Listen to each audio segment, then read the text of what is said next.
Hello and welcome to some Four Chase podcast. My name is Gregory Paul Silver. I'm Jordan Richards, and with us today we have a special guest. Not so special. I mean, I've been here a couple times.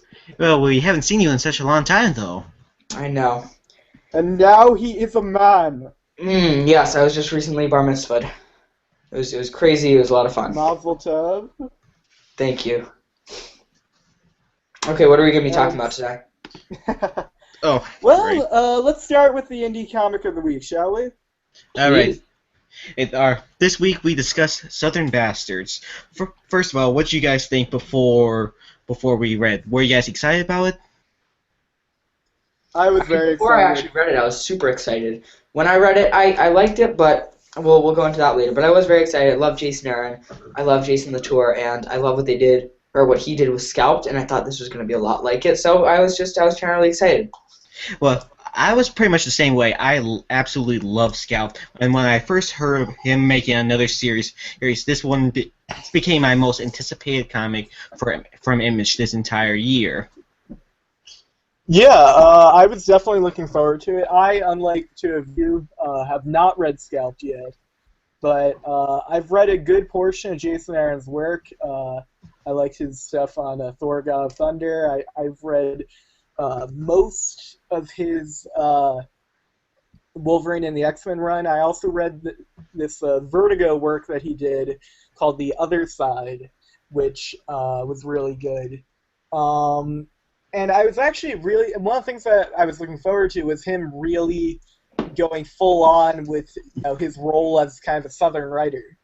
Well, he is American. He's from Alabama. He has roots in the South, and it comes through in his writing that he has sort of that kind of worldview, and some of his dialogue really sounds like something that you would hear in the South, and I think it's kind of interesting to see him just be in totally his element and be writing about something that really means something to him, which makes it more personal, which makes it better for everyone.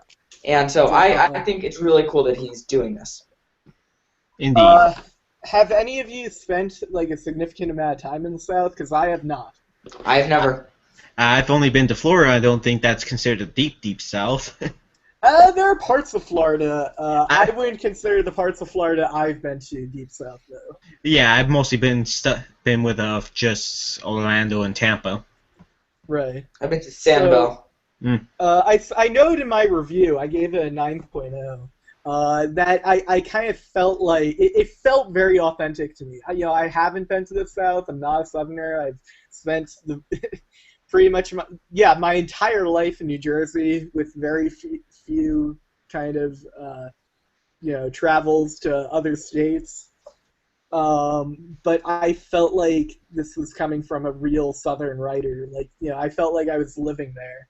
Yeah, the first page of the book pretty much says it all about the setting. It opens up with a whole bunch of signs that say about the religious institutions. Then you have a dog on the side taking a crap, and pretty much says, "Yep, this is a very religious and also kind of crappy area."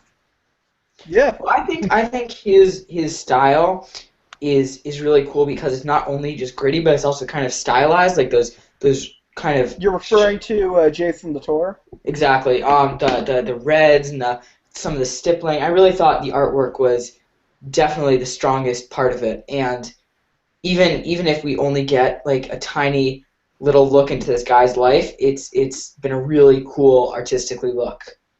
I really like it. Yeah, the thing about this is definitely has a very similar feel with Scalp, and this is an area that feels really alive. It has a lot of personality to it, with the location and its citizens. We don't know a lot yet, but from what we've seen, I'm really kind of excited to see more about this guy who's running like a little mafia made of high school football players. See, the thing I don't love about it is it kind of doesn't have a tone yet, because I understand he's trying to do the same thing he did with Scalps, with the whole sort of ennobling homecoming and sort of I'm returning to the place I hate but love at the same time because I have deep roots here, but I also hate what happened to me here. That's kind of an interesting premise on its own, but it's also kind of goofy. It's a guy running his business out of a barbecue thing, and it's I think it hasn't quite found what it's trying to say yet, but I think I definitely need to give it more time for that. But I'm just saying the first look into the world, it doesn't, not realistic, because I don't like to use the word realistic about comics, but it just doesn't seem like Authentic. authentic. Exactly. Yeah, it's going to need a little bit more time for it to be fully fleshed out. I need to see this villain, for instance. See, I kind of disagree. I felt like by the time I finished reading the first issue, I felt like I had a very good idea of what it was that Jason Aaron and Jason Latour were trying to say, of the tone that they were establishing. Obviously, it's only the first issue. They they need a lot more room to breathe. But I don't know. It felt like a very powerful statement to me. A statement. I know this is kind of un-PC, but we're talking about a comic called Southern Bastards here. Have you guys ever listened to that routine by Chris Rock, where he explains the difference between black people and, as I said in my review, that other word? Other word for black people, yeah. I like your Southern Bastards. Yeah, I have not seen it, but I've heard little excerpts from it, and I think it is kind of the whole, like, I'm from this area, I know the people, I know the sort of rhythm of the streets, I know who I'm dealing with, and it's sort of like my hometown, and I think that comes through in his writing, but it hasn't struck a chord in me yet. It hasn't said, like, this is a place that really means a lot to him. It sort of just seems like a shifting setting right now. Okay, that's fair. And either way, I guess it sounds to me like all three of us just definitely want to read the second issue, though. Oh, Absolutely. Definitely. I'm very excited to see where it goes, and especially with all the setup that's happening. I'm not thrilled that we had to open up with the whole dead dad thing. That just doesn't like mean anything to me. I'd rather you introduce. I don't know. I like that it said here was a man. That's all there is to say. That's a comic thing. That's like the kind of introspective title and the line here or there and sort of the deep dramatic imagery. But like, if you go to the heart of it and what like really happened in this issue, not much. He stood in front of his dad's grave. He beat up a guy. I don't care about this guy enough to care about his dad too at this point. I want to learn about the guy, then care about his dad. Well, I think we've said kind of, well, not all there is to say, but I think we're ready to move on to talk about big news for another Jason Aaron project among a lot of other adaptation news. Scalped is being adapted for television for WGN America, of all channels. It's a brand new network. I've been seeing a lot of advertisements for their new shows like Salem or something. HBO, I've never read Scalped, so I need you guys to share. It's brutal, lots of sex, lots of drugs. It's a very dirty look, not dirty, but a very almost expletive look on Native American reservation culture, and it's very angry towards white people and angry towards, like, man.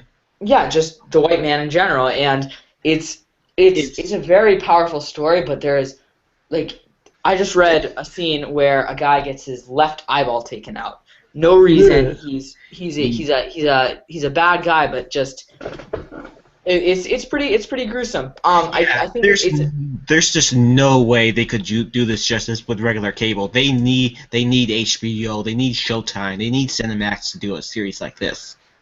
I would disagree. I think that if you cut out some of the violence but still get through that powerful message, I think that we would be better off for it. Yeah, I just think to get the full grittiness of it, the more anger, the more powerful, you would need something like one of those channels without any things holding them back. Like, I could see something like this running on, say, AMC, like they do with like Mad Men or The Walking Dead. Well, let me ask you guys this: do you think it'll be able to find kind of a broad audience that you need to be able to survive in a TV landscape? I think it'll find a very broad audience. It's definitely gonna be sort of male centric, because I don't think it's like soap opera soap opera-y enough like the Walking Dead or Game of Thrones to last to like hook in a lot of females, but I think it'll definitely resonate with some people, and I think if it's done right, it could be a very memorable TV show, especially if it doesn't have a huge fan base.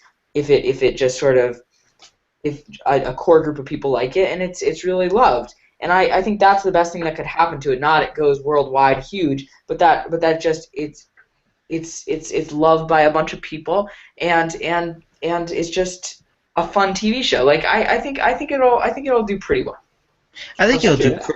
Yeah, it's interesting to me that you think that part of the reason that The Walking Dead gets female viewers is because of the soap opera aspects. I don't know why it gets any viewers. I'm just saying.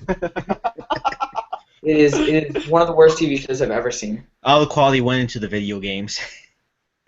Well, I mean, there isn't the acting and the technical elements are just so poor that it's almost laughable. Every single person wears flannel, and like it's the just official garb of fighting zombies. the official garb of zombies and fighting zombies. The writing. Welcome to the South. Too many child actors to even like.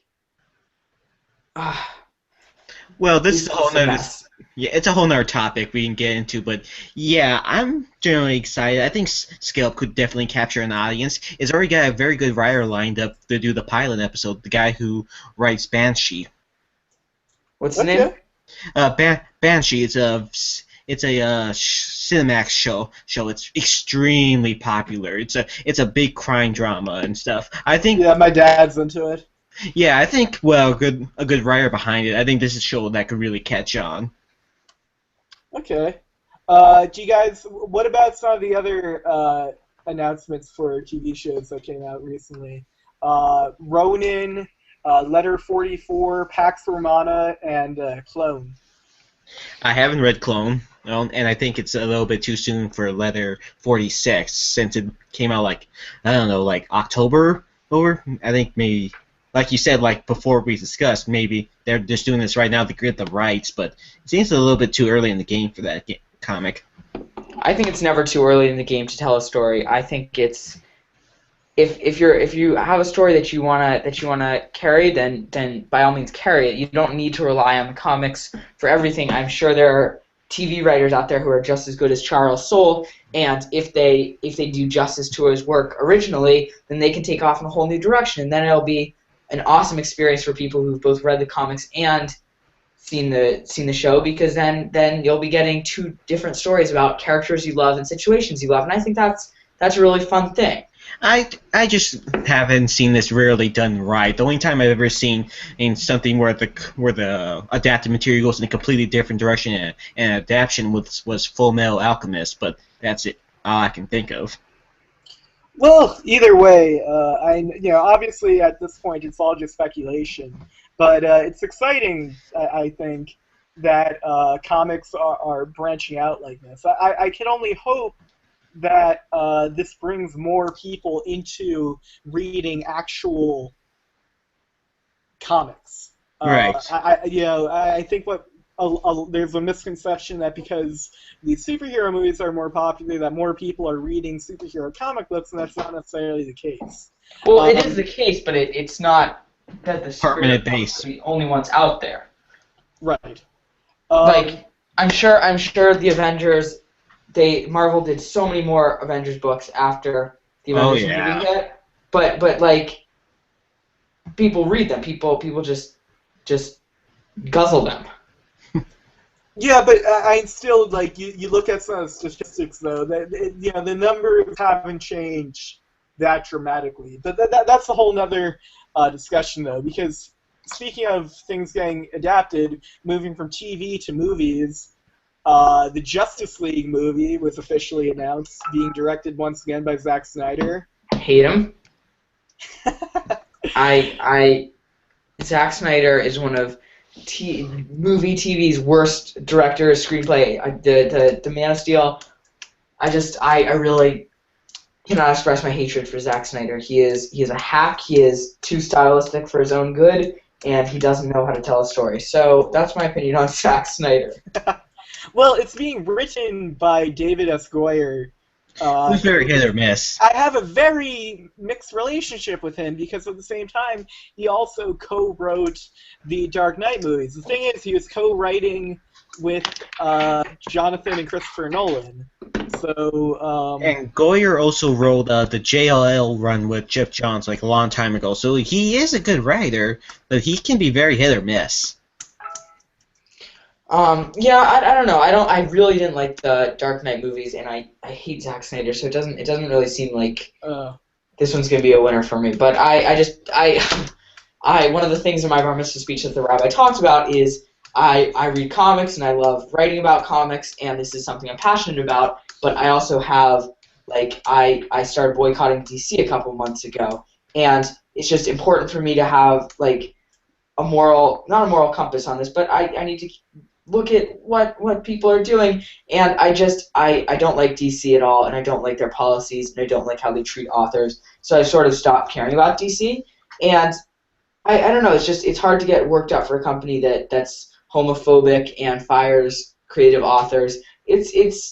So I'm just not pumped about anything DC right. Well, right they did in their defense after the original and this is going off on a tangent here, but after the original Batwoman writers J.H. Williams and Hayden Blackman left, the guy that they chose to replace them is... I left with them, by the way.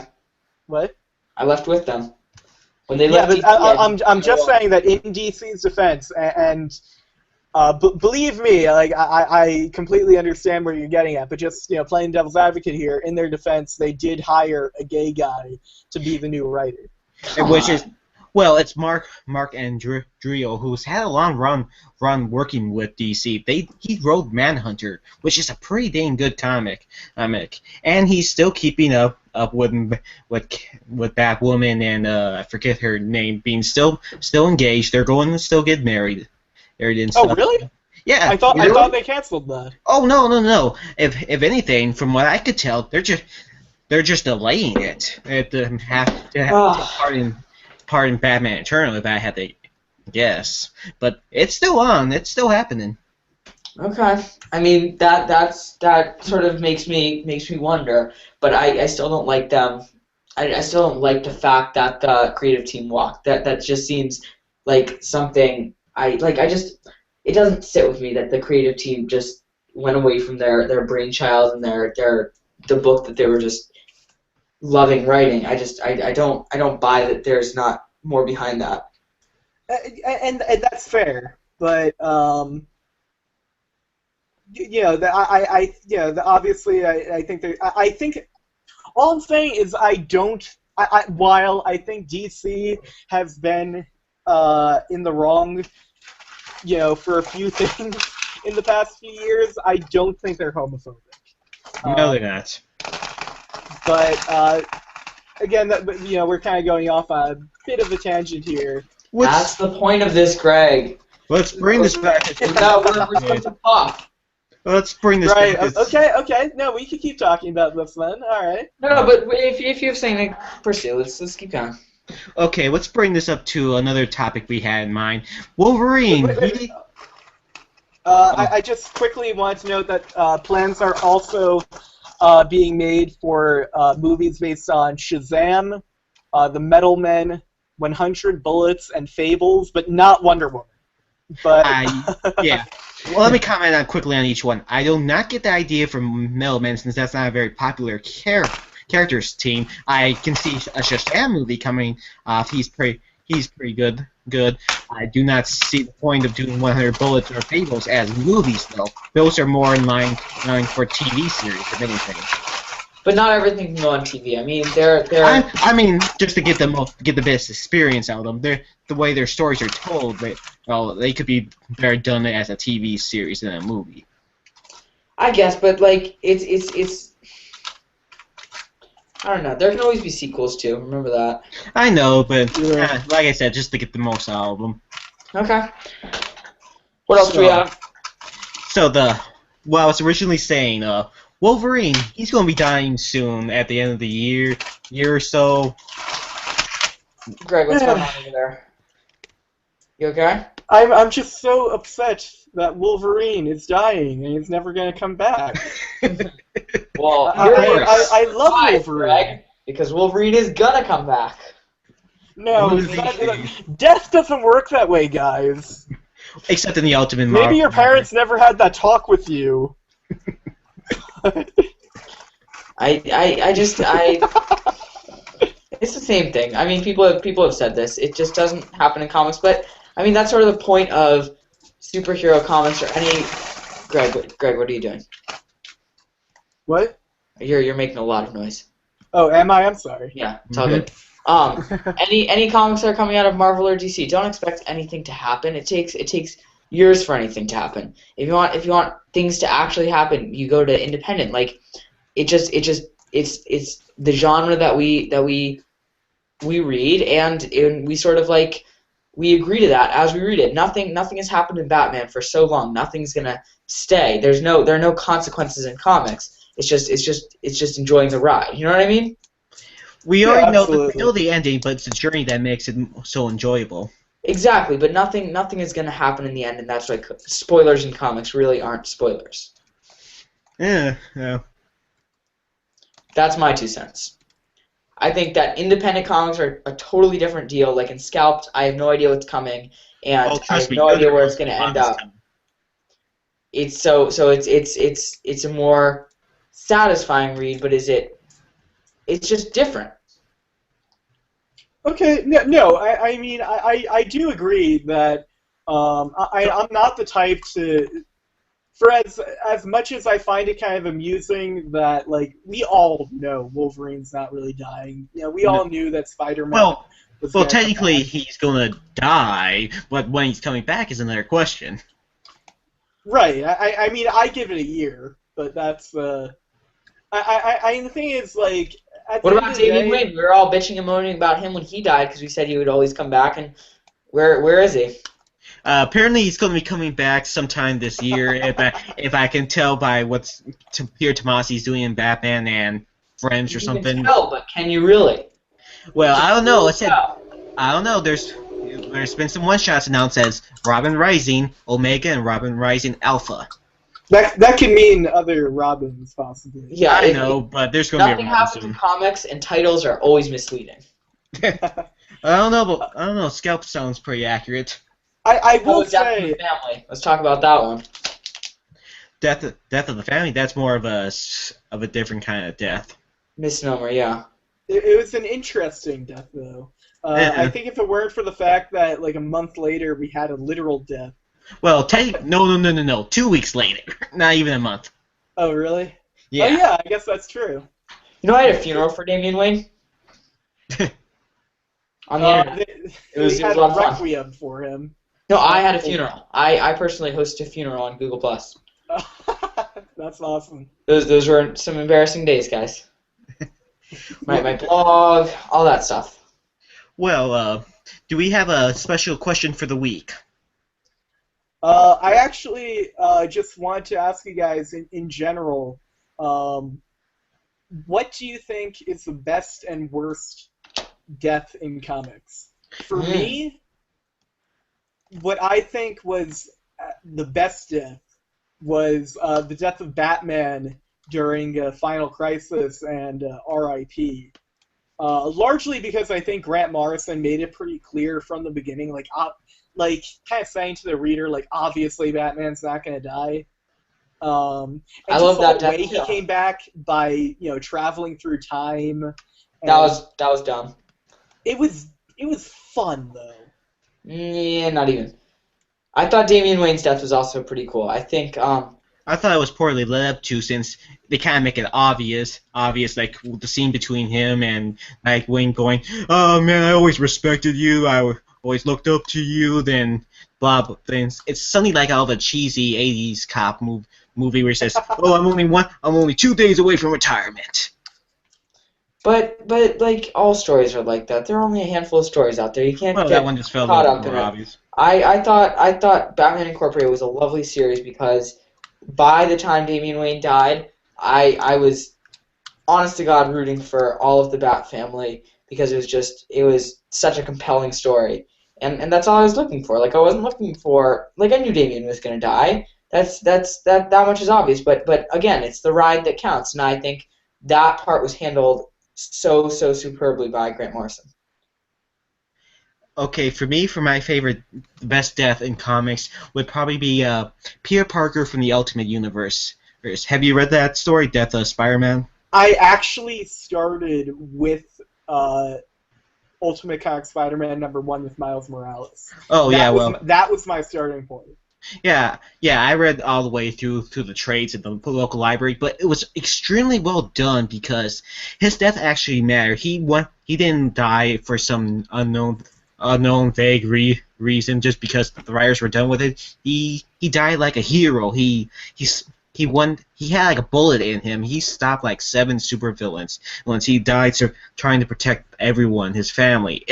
It really worked. It was emotional, powerful, and it actually had impact on the universe instead of just being, it's only going to impact this one title. I think every single death in Saga, I have felt for every single person who's died in Saga. Every single one. I wasn't even thinking about non-superhero comics, but you're right. Saga handles death very well. There's some very good ones in Independence, like Scalped. Trust me, there's some that you've seen already, Sam, that were pretty good, but trust me, it's only. Yeah, Oh, I mean, not great yet, but I'm definitely in for the ride. right. Okay, now how about worse deaths? What was there? I read a lot of DC for a while, so there have been some pretty horrible deaths. Oh yeah. Oh, we could do all of them from Countdown if you want. Mine actually would probably come from Identity Crisis. Oh yeah. I have a few to choose from. Firestorm's death was pretty dumb just because it was so pointless. And It had no impact on the story. No one mourned him at all. It just was like, oh no, Firestorm! And then like everyone just kind of went about their day. Oh well. And then of course the death of Jack Drake. Just because I think one of the things that makes Tim Drake really special as Robin is the fact that he didn't need his parents to die to become Robin. He just did on his own accord. But this all is just revolving around the dumbest death that just kind of kicked off this dumb series, which was the death of Sue Dibney. Mm-hmm. Well, we'll just sum it all up. Everyone who died in Identity Crisis. Sure. I didn't read Identity Crisis. I don't really read the events. It wasn't really an event. It was just kind of a mini-series, but don't even read it. Yeah, I read it because my friends... Have no fear. And any death in Battle of the Atom, I don't know if you guys read that big X-Men crossover this fall. No, I didn't. No, I skipped that one. That was the book that took me off of Wolverine and the X-Men. Yeah, it was a horrible tie-in. But I thought the event, like, nothing happened, of course, but it was kind of a fun event, and I had just a ball because I think I've become a different person between. I'm always changing, but when I was geeking out over the X-Men, I really enjoyed writing all of those reviews about all of those different comics and getting an X-Men comic a month that all told the same story about all the same characters. And I thought that was just such a fun experience, but it wasn't a very quality story. Okay, for me, have any of you ever read Ultimatum? Oh, I have heard things about Ultimatum. It's yeah, by Jeff Loeb and drawn by David Finch, who is amusingly enough doing Forever Evil, but that's besides the point. My pick is the death of Wasp from Ultimatum. Do you know how she died in that story? Oh, I've heard about this. I think I've heard. Yes, she was killed by the Blob, well, cannibalized by the Blob.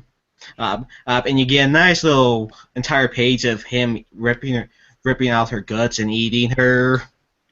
And it all happens off screen until Hank Pym and then Hawkeye show up and see him having it. It's so bad. Yeah, I just don't like. I don't love superhero deaths in general, and I especially don't like it when they try and make it gory Shock. or shock. Yeah, exactly. Yeah. Let's move on to the last topic. All right. We're actually out of time. Well. But if there's anything else you guys want to say about any of the things we brought up, I hope I didn't rush anyone too much. No, we got a lot It's, done today. it's We had exactly 9:01. Yeah. Nice. Yep. So thank you for joining us this week, and we hope to see you next time. Please sign in next time. Yes, Respond please. to our invites this time. Thank you. Bye. Bye.